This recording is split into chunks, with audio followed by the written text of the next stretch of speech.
somebody was standing behind me.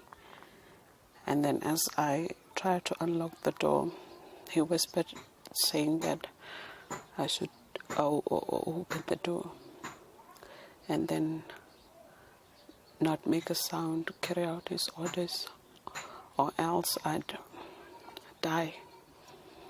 And then I felt like a cold, sharp. It was cold and sharp. It was, I believe it was a knife or some sharp object. And then I opened the door. I got it, and then he followed. He ordered me to undress and not make a sound. He had he had like some sort of hat on. He had a very, very dark and cold voice. He was very demanding. He wouldn't take no for an answer, and he wasn't willing to negotiate. I was hesitant to take my clothes off, and then he got closer. I had a dress on. He grabbed it, and then he took it off me, forced me onto the bed, and then he raped me. He raped me up, I believe it was around 1 a.m. when he left. He raped me several times. I'm sure he's one of those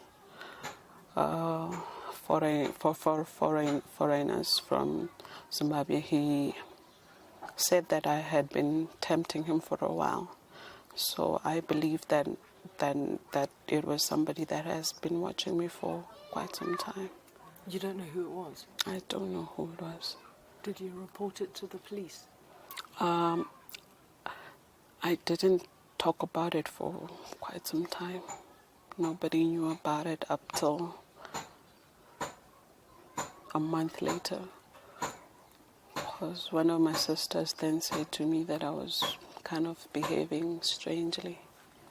And then I kind of broke down and told her what had happened. Why didn't you tell anyone? I felt as though I was to blame. I felt as if I had tempted him somehow. Did you recognize him at all? I didn't. Did you talk to him during this, or did he talk to you?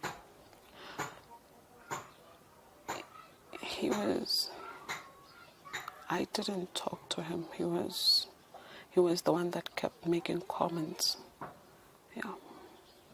He obviously convinced you that it was your fault somehow. Yeah, he kind of convinced me that I was to blame for what he was doing. What do you feel about the high level of rape attacks in South Africa? Well, it's disappointing that we raise these men that actually rape us. I feel as if it can be prevented. It's not a matter of tempting men or whatsoever, but it's a matter of how we raise these children, these male people that are in our lives. But you felt somehow to blame. For a while I believed that I maybe did blame. Even though I don't know who he was, I felt as if I did tempt him somehow. I was to blame for always being around. But why did you think that? Had I been elsewhere, then I wouldn't. Had I made other choices to live elsewhere, maybe I wouldn't be in this situation.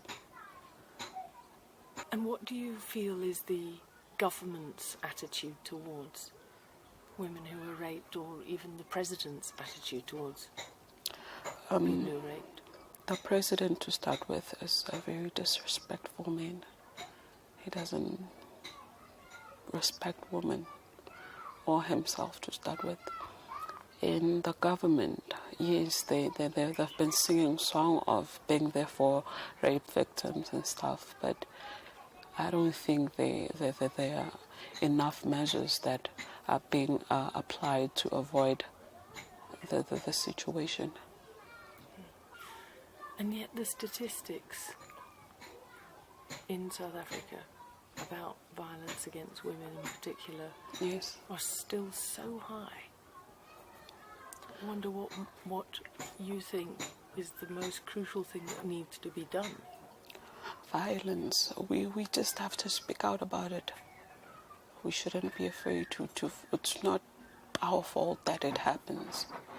We should be able to talk about to talk to other women about it, and not make them feel as if they are to blame for what's happening to them, or as if they've done something wrong to deserve what's happening to them. As well as the way we raise our children. If we start at home, then maybe change could come. And what about the example the president sets?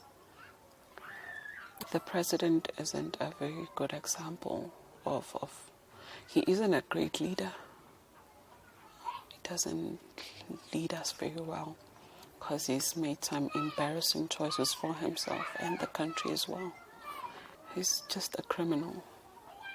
And he's just, if one more day at the presidency is just one more day of him committing crime.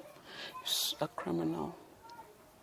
What did you make of his defence at his rape trial, that he was tempted by this young woman who was wearing clothes that he felt were giving him the signal that she wanted to have sex? I mean, that sounds very similar to what your rapist was saying to you. Yes, it does. Tell me what you think about what the president's defence and how you relate to it. Well, the president isn't a smart person. I doubt that I'd ever, or anybody else that is well in his mind, would be tempted at just people, like women dress however they want to dress in South Africa, however way they feel it's best to express whatever it is they're feeling. So if he can stand up and say that he was tempted at how the woman was wearing, it's very wrong. Because I believe she said no more than once, and no was simply enough to stop him from doing what he was doing. Regardless of how she was wearing, she said no. And when you hear someone like your president talking about a woman's clothing as being a message for sex, how does that make you respond as a rape survivor? Well, it's as our leader, we expect him to set an example, and if that is the message he's sending to other men, then I'm very fearful of being a woman in South Africa. I don't feel safe at all. I don't feel safe at all.